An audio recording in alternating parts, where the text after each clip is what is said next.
between those two sides is certainly what to fault inaccuracy on this one. So, yeah, there are reasons, I suppose, why they want to cross-check what the President has told us live on national television. We have a name. There will be ongoing searches of Thailand officers,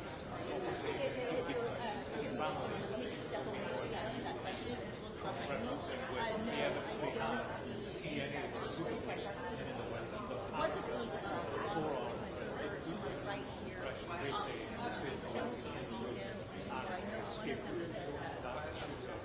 so all of that work is ongoing right now. I suppose in terms of the detail of the press conference, that's up to the I guess it's all the cases. Everything, all the furniture, journalists, international media are in place. National journalists.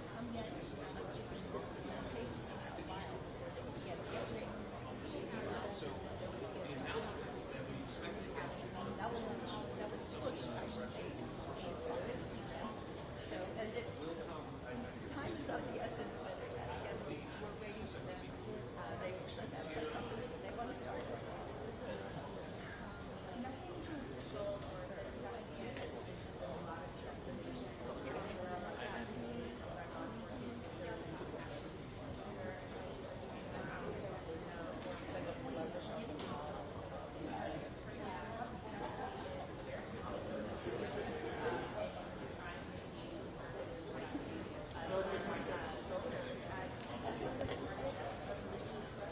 Check 1 2, mic check 1 2 3 4 5 6 7 8 9 10.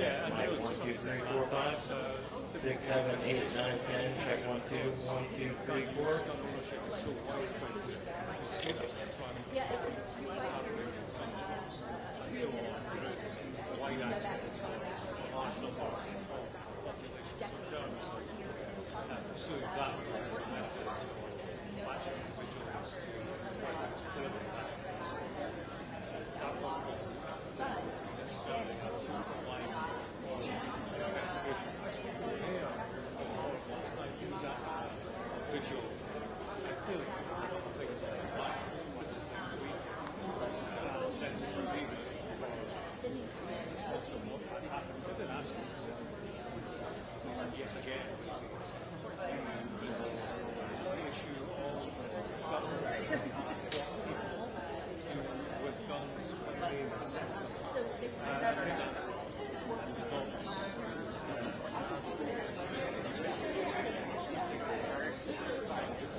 That is a widely held view. One thing that strikes me, and we've had this shooting, we have had such shootings in the past few weeks.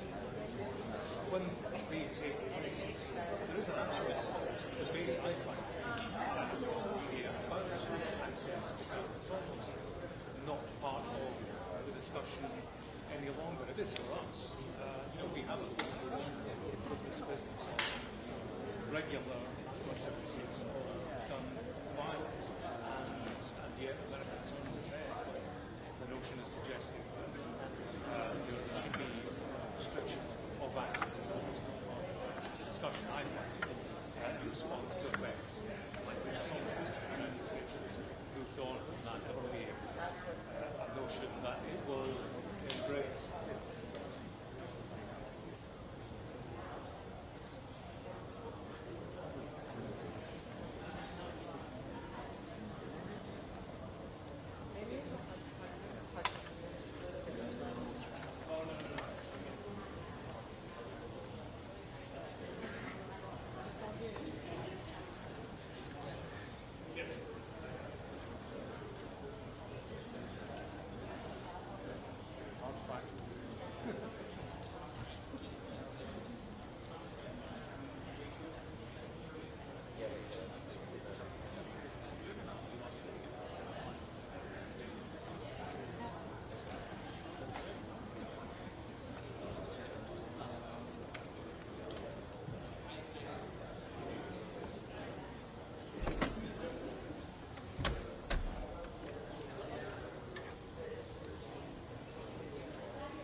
Hello, hello, testing, testing. Hi, everyone. We are 4 minutes out from starting the press conference. Thank you. Right, so we just heard right there that we are 4 minutes away from this press conference, and I think as well, things are just now starting to develop because we're seeing the FBI agents here on the knowledge of the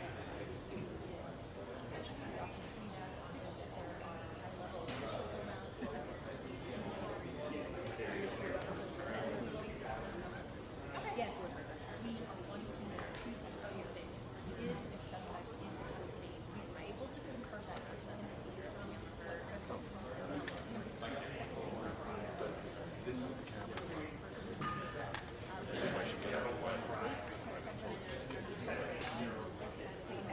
you planning on running by the cash hotel as well as the expense reports? Eddie, can you hear me?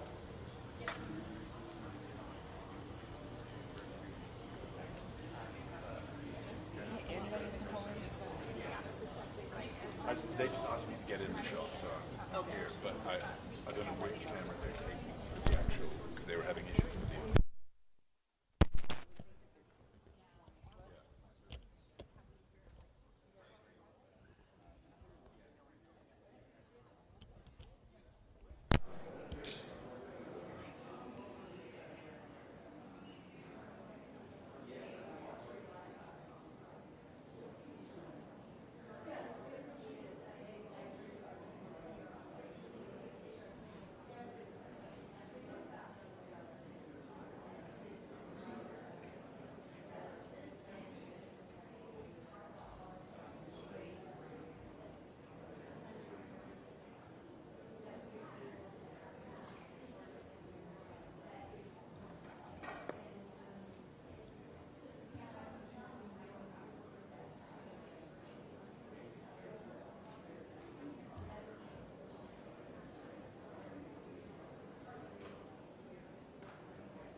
Yeah.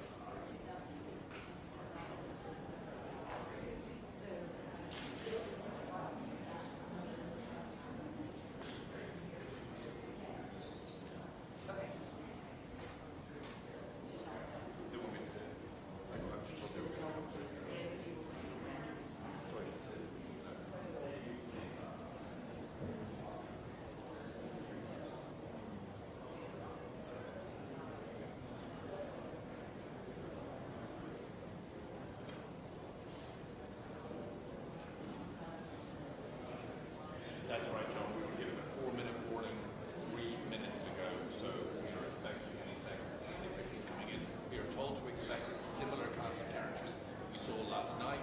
That would be the governor, that would be the Utah Public Safety Commissioner, that would be Cash Patel from the FBI, and the FBI's special agent in charge. John, any second we should be seeing them coming into this room for the press conference. That 4-minute warning has expired. So any second now, John, we should be hearing more information in this case.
Yes, we'll. So this press conference was scheduled to start about an hour ago. It has been pushed, it's been pushed, it's been pushed. And now seeing officials walking into the room, they will be moving to the podium any second now. I'm trying to see if I can see Captain Patel. And also so far, they are moving towards the podium, and we are going to get this information. And now we have been waiting for about an hour for it. So, yeah, officially moving towards the podium. So there is Cash Patel, the director of the FBI. So I believe I should get out of the way. Good morning, ladies and gentlemen. At today's press conference, we will hear from Governor Cox, FBI Director Kash Patel, and Sheriff Mike Smith. We also have with us Utah DPS Commissioner Bo Mason, Lieutenant Governor Deidre Henderson, FBI Special Agent in Charge Robert Bowles, and local and federal law enforcement partners. Following the remarks today, Governor Cox, Director Patel, and Commissioner Mason will take questions. Thank you.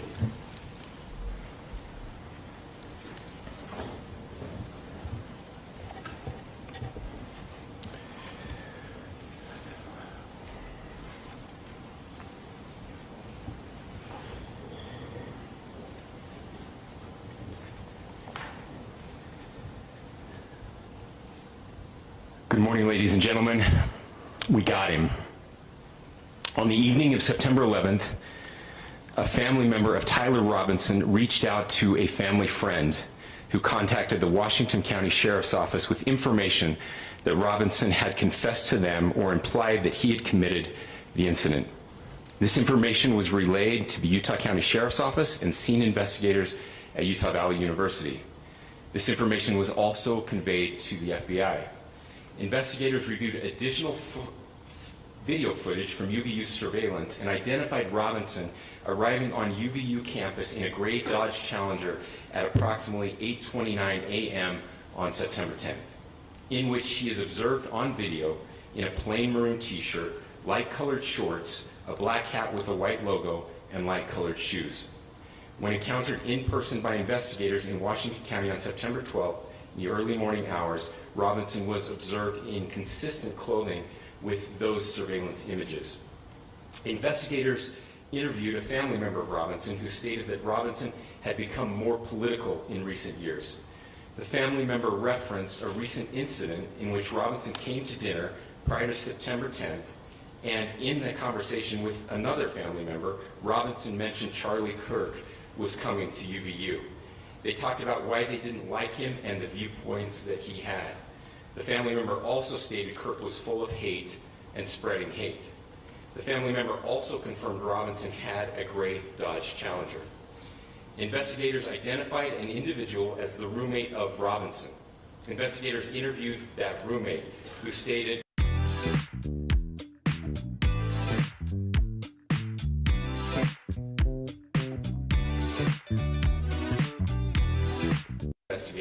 and allowed investigators to take photos of the screen as each message was shown by Robinson's roommate. These photos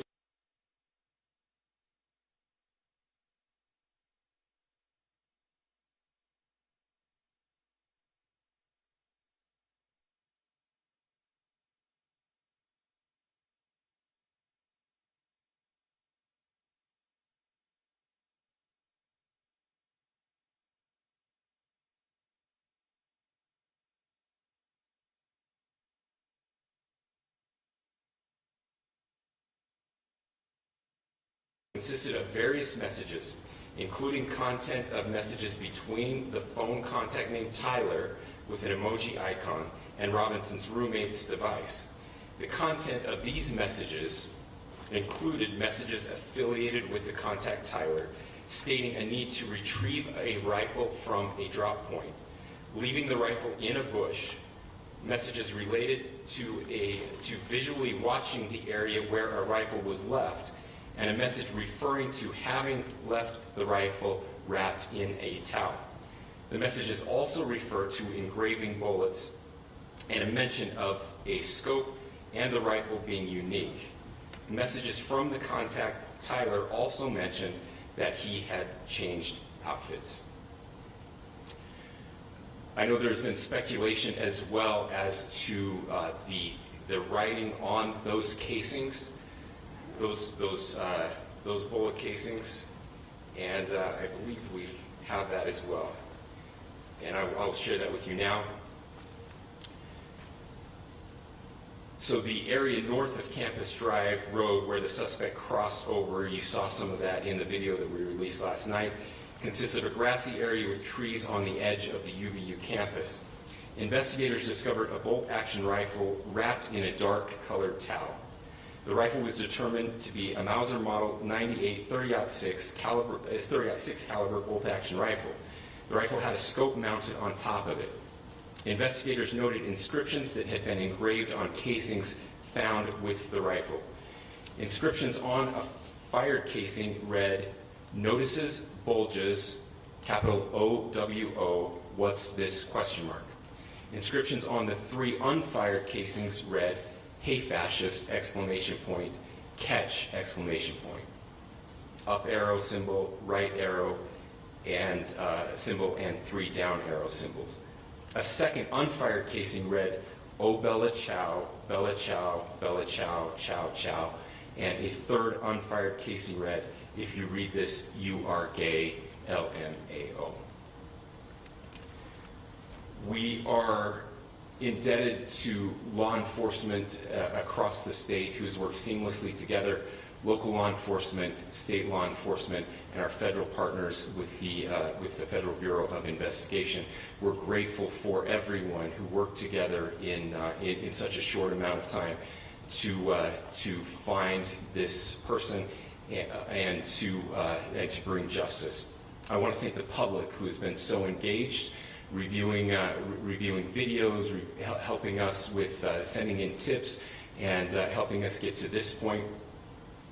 I want to thank the family members of Tyler Robinson who did the right thing in this case and were able to bring him into to law enforcement as well.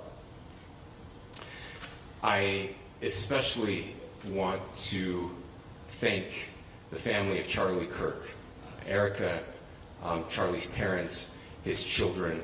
I want us to be thinking of them as we bring justice in this case.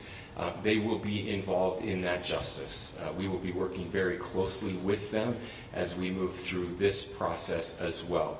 This is a very sad day for our country, a terrible day for the state of Utah, but I'm grateful that at this moment we have an opportunity to bring closure to this very dark chapter in our nation's history. With that, I'll now turn the microphone over to the Director of the FBI, Kash Patel. Thank you, Governor. This is what happens when you let good cops be cops. The FBI and our partners are proud to stand here today together to bring justice to the family of Charlie Kirk and honor his memory. I want to express my deep gratitude to President Trump, the Vice President, and the entire White House who have been so incredibly supportive with both resources and just personally to the FBI as a team. They had our backs the entire way, and I just want to express my gratitude for giving us the resources we need to operate in this space to bring this sort of justice at this sort of speed. In 33 hours, we have made historic progress for Charlie. Governor Cox, our partnership has been absolutely incredible these last few days. Our partnership will endure. Your state and local partners, your sheriffs, your DPS community has been unbelievably impressive in the hardest of times. And a case like this cannot be solved, cannot be brought without partnering with your state and local authorities. The FBI has a certain role to play. We will play that role, and we will lead out for the federal government. Governor Cox, we are so grateful for your state partnership that led out on this investigation. A little bit of the timeline. Charlie was shot at 12:23 p.m. on Wednesday. The first FBI agents arrived on scene in 16 minutes with chiefs of police at 12:39 and secured the scene. The FBI immediately launched fixed-wing assets. We utilized these assets to transport personnel, specialty technicians, hostage rescue teams. We also utilized these assets to go back and forth from the East Coast and here in Utah to transport forensic evidence and other evidence that will be analyzed and is being analyzed at our FBI laboratories in Quantico and other laboratories, including the ATF. At my direction, the FBI released the first set of FBI photos of the suspect at 10 a.m. local time on 9/11. Then, shortly thereafter, the FBI reward of $100,000 was released at 10:45 a.m. local. Myself and Deputy Director Bongino arrived on the scene at approximately 5:30 p.m. on 9/11. The governor led a press conference last night at approximately 8 p.m. where, at my direction, the FBI released a never-before-seen video of the suspect. We also released new images to the public of the suspect. And just last night, the suspect was taken into custody at 10 p.m. local time. In less than 36 hours, 33 to be precise, thanks to the full weight of the federal government and leading out with the partners here in the state of Utah and Governor Cox, the suspect was apprehended in a historic time period. And I want to highlight what Governor Cox said. This would not have been possible without you, the media, and you, the public. That's why we went so public, so fast, and we're so transparent, and we're committed to that transparency. The crime scene, just a little bit there. It is a large crime scene. State and local authorities, along with federal authorities, processed that crime scene quickly, and I even had the ability to walk through that crime scene and walk through the steps the suspect took to learn more about what was needed and what resources we needed to bear to create a full picture for the FBI and leadership back in Washington. Furthermore, thankfully to state and local partners, forensic evidence has been seized and continues to be garnered. Forensic evidence has already been evaluated at FBI laboratories in Quantico and state and local authorities here. We will continue to process evidence as we see it, as we collect it, and we will continue to deliver to Governor Cox and his team. Last night we had a total of approximately 7,000 leads. As of this morning, thanks to your great work, we have over 11,000 leads that were called in to the FBI. And we are running out every single lead that we can. Every one of those leads will be run out. The arrest is a testament to the dedication of good law enforcement being great, and partnerships in law enforcement, which I've tried to highlight as my tenure as the director of the FBI. There is no better relationship for law enforcement than the FBI to partner with state and local authorities, and you've seen it here in these last few days. The FBI Salt Lake field office, along with our offices in LA, Phoenix, Denver, San Antonio, Las Vegas, Pittsburgh, Buffalo, our headquarters component in Quantico, all participate in the FBI. I want to express my deep gratitude to the employees of the FBI, the men and women, the evidence response team tacticians, the special operators, the agents, the support staff. You have done monumental work in historic time when the public, who had a right to demand such an expeditious solving of an investigation, the FBI answered that call diligently, critically important to our nation, and we delivered. And I'm proud to be their leader, and I'm proud to be the director of the FBI. This is a very much an ongoing investigation, as the governor said, and we will continue to work with state and local authorities to develop the investigation, to provide them the evidence they need for their ongoing prosecutions, and we will be here to answer every call they absolutely have, as long as it takes, for as long as we need to find and apprehend whatever suspects were involved in this crime. Lastly, to my friend Charlie Kirk, rest now, brother. We have the watch, and I'll see you in Valhalla.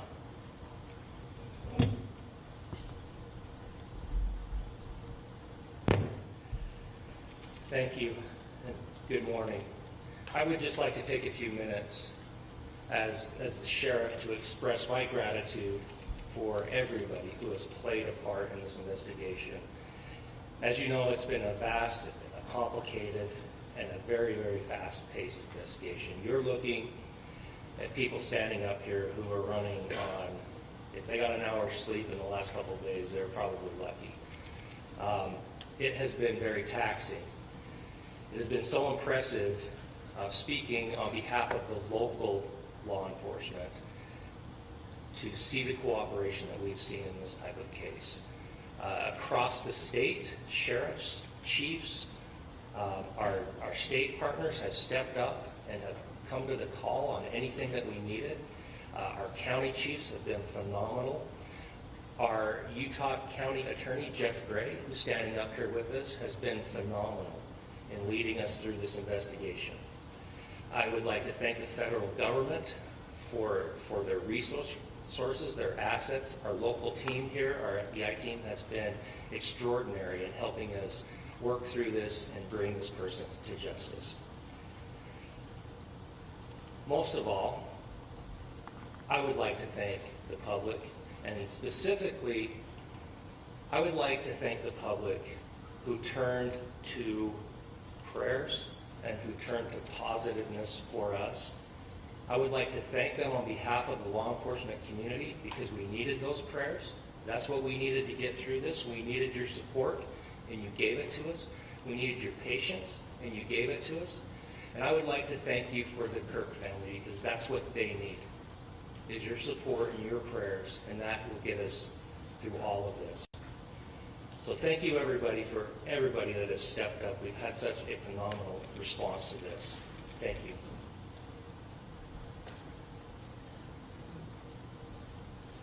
I also want to give a special thanks to the Attorney General and the Department of Justice.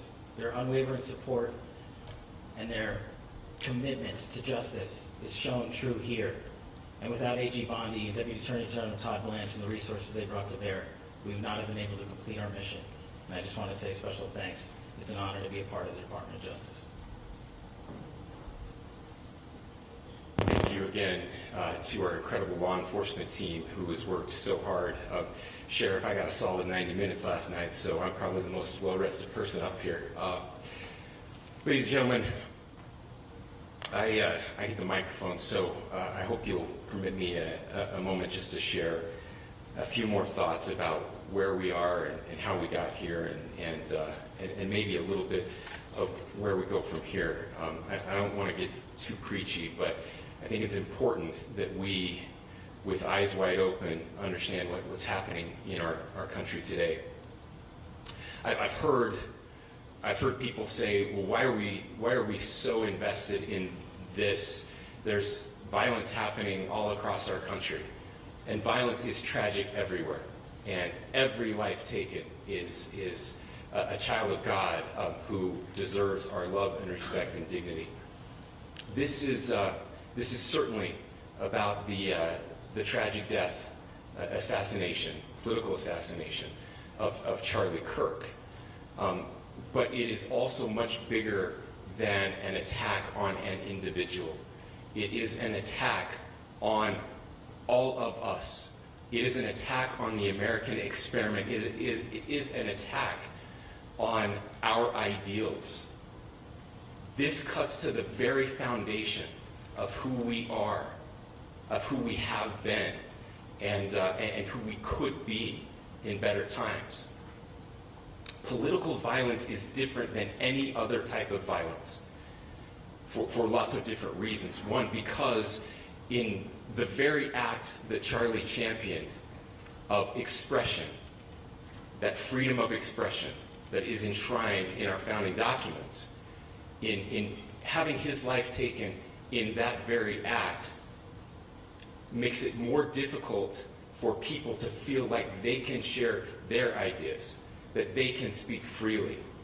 We will never be able to solve all the other problems, including the violence problems that people are worried about, if we can't have a clash of ideas safely and securely. Even, especially those ideas with which you disagree.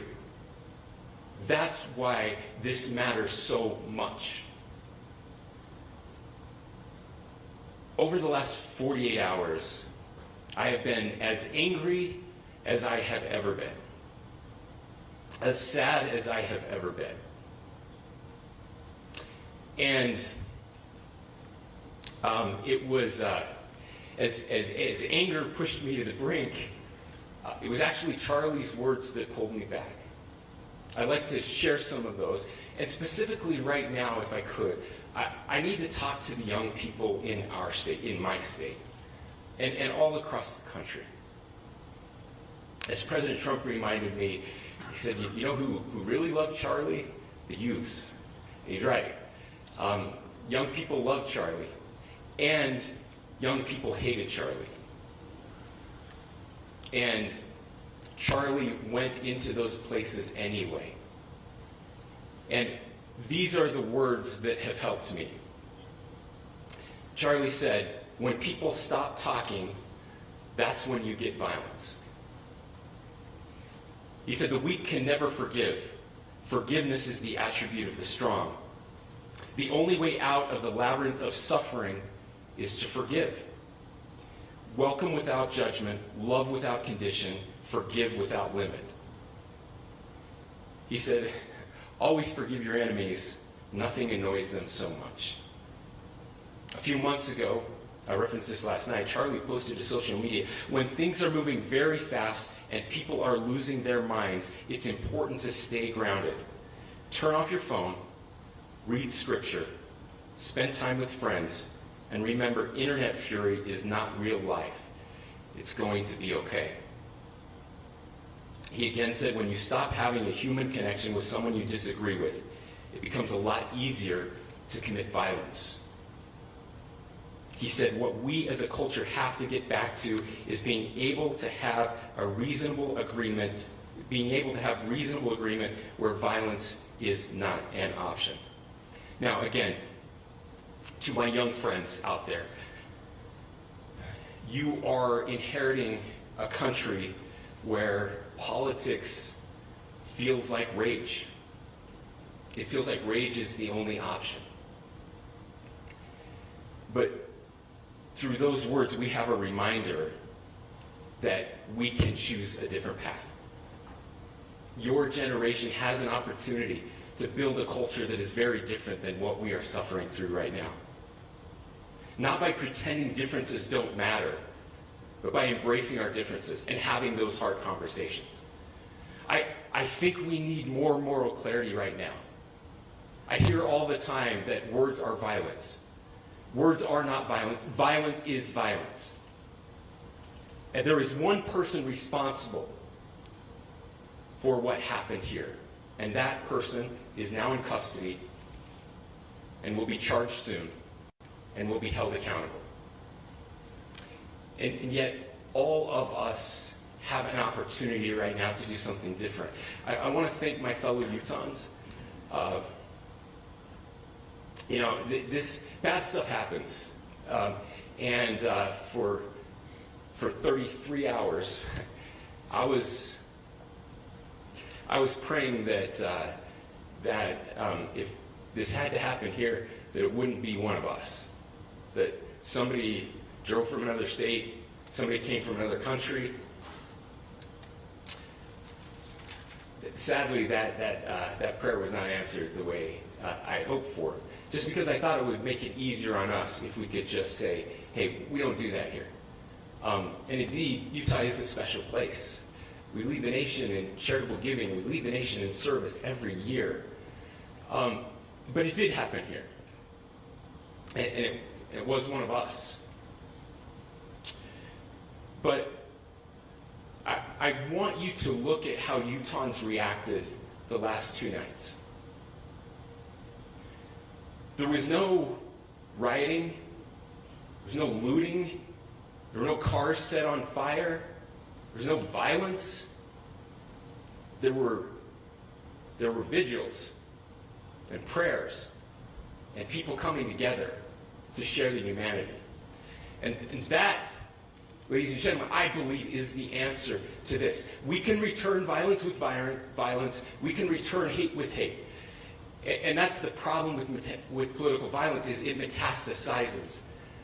Because we can always point the finger at the other side. And at some point, we have to find an off-ramp, or it's going to get much, much worse. But see, these are choices that we can make. History will dictate if this is a turning point for our country. But every single one of us gets to choose right now if this is a turning point for us. We get to make decisions. We have our agency. And I desperately call on every American, Republican, Democrat, liberal, progressive, conservative, MAGA, all of us to please, please, please follow what Charlie taught me. I'll just conclude with words I share often from a friend and author Yuval Levin, who was asked if he was optimistic about our country, and he said, "I'm not optimistic." He said, "I hate optimism." God, that sounds bad. But he said, optimism is a vice. It's this idea that good things are just going to happen. He said, in the history of the world, good things have never just happened. He said, I'm not optimistic, but I am hopeful. And hope is the virtue that sits between the vices of optimism and pessimism. Hope is the idea that good things are going to happen because we can make them so. I still believe in our country. And I know Charlie Kirk believed in our country. I still believe that there is more good among us than evil. And I still believe that we can change the course of history. I'm hopeful because Americans can make it so. Ladies and gentlemen, we're happy to answer any questions you might have. Governor, can you please speak to whether the suspect is speaking with authorities and his demeanor, Tyler Robinson, when he turned himself in? I cannot speak to that.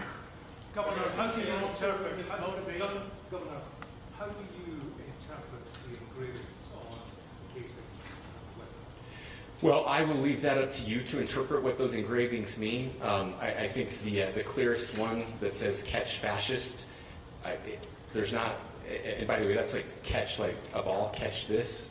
I think that speaks for itself. Governor, so you talked about this level of hatred that this person expressed at a dinner. Beyond that, is there anything in your view that you've discovered that may have radicalized or changed him to prompt him to commit such a horrific act? There's nothing more that we can share at this time. Governor, you indicated that he had been communicating with a friend on Discord about the gun. Do you anticipate any more arrests? We do not at this time have any information that would lead to any additional arrests. Do you believe he acted alone? Yes, but the investigation is ongoing. Can you tell more about the family, what they had to say about the suspect? How he came into custody of police and where he is right now, Mr. Robinson? Yes, so right now, Mr. Robinson has been booked into the Utah County Jail. You heard the president this morning report that he was taken into custody. Whether you're a professional or just love getting hands-on with your home projects, Harbor Freight offers quality hand tools To deliver him into custody of law enforcement in Washington County.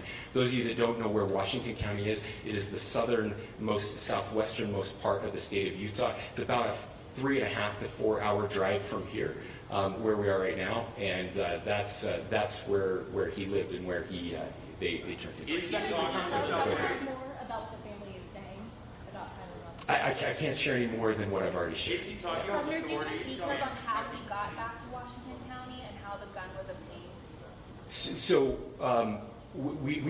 how we obtained the gun was found. No, how the was found shooter obtained the gun and how the shooter then was able to get back to Washington. So I don't have much more details on that. We do know that he drove. We had his car here on campus, and then we had his car going south back to the St. George. It's actually the city of Washington in Washington County. Is he talking with authorities and did he discuss a voting? I'm sorry? Did the suspect plan to carry out any other attacks? We don't have any information that Are you would going to be release. releasing the mugshot? Yes, in fact, it was just released. Is he Yes. talking with authorities and did he discuss a motive? I can't answer that right now. Can you clarify? You've spoken very eloquently about trying to reunite this country. Do you feel that this is a watershed in American history?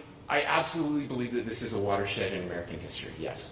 The question is what kind of watershed?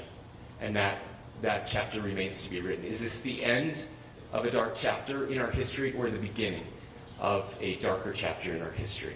Look, I mean, if you look at true political assassinations in this country of someone of this stature, This feels a lot like the late 60s, and having one so gruesomely displayed on camera in all of our hands and in all of our pockets. We are not wired as human beings biologically, historically.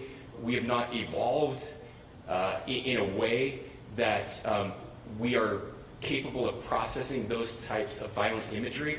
And by the way, we've seen another one with a gruesome stabbing very recently that went viral. This is not good for us. It is not good to consume. Social media is a cancer on our society right now. And I would encourage, again, I would encourage people to log off, turn off, touch grass, hug a family member, go out and do good in your community. That is happening, and it's happening organically right now. I had a friend in a small city in Utah who said, we're getting together, the Republicans and Democrats in my little town are getting together to have a discussion tonight, last night, just to find a way to find their better angels. So yes, this could be, I mean, you know, again, you have to go back to JFK to have seen a video live of something like this happening. I wasn't born until 1975, but I know that things were really dark in the late 60s. Sorry to some of you. I know some of you were there. This is our moment. Do we escalate, or do we find an off-ramp? And again, it's a choice. It's a choice, and every one of us gets to make that choice. Two more questions right here. Could we clarify that the release of those enhanced images at 8 p.m., the timeline that Director Patel gave us, led to the arrest at 10 p.m.? Is there a direct connection between those two events? I cannot comment if there is a direct connection or not, but all I can say is that that through some process, the family came to know that this had happened. One more thing, Governor. Could you just clarify the clothing issue you mentioned earlier? Was he changing outfits? Correct. Could you just clarify this? Yes.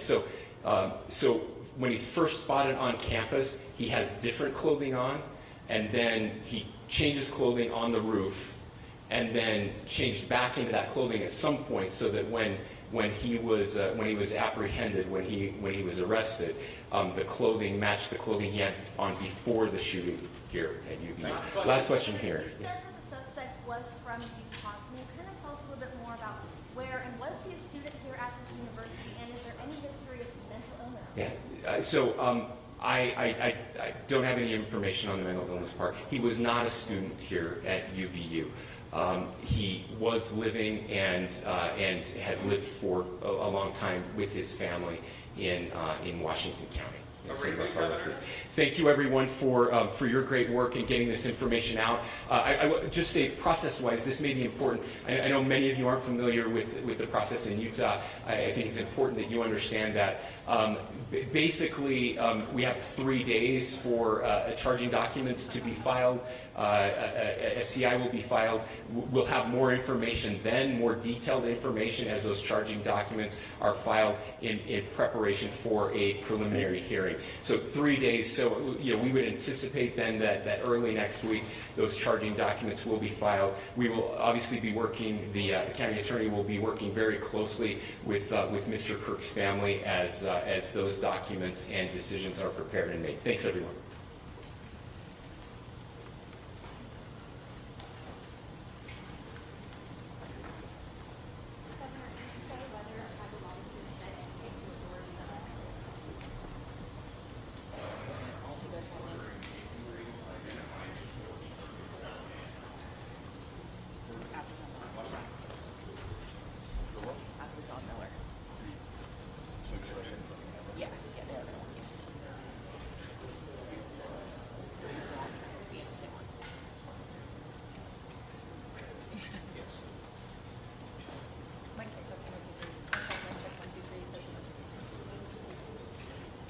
One, two, three, 1, 2, 3, 1, 2, 3, 1, 2, 3.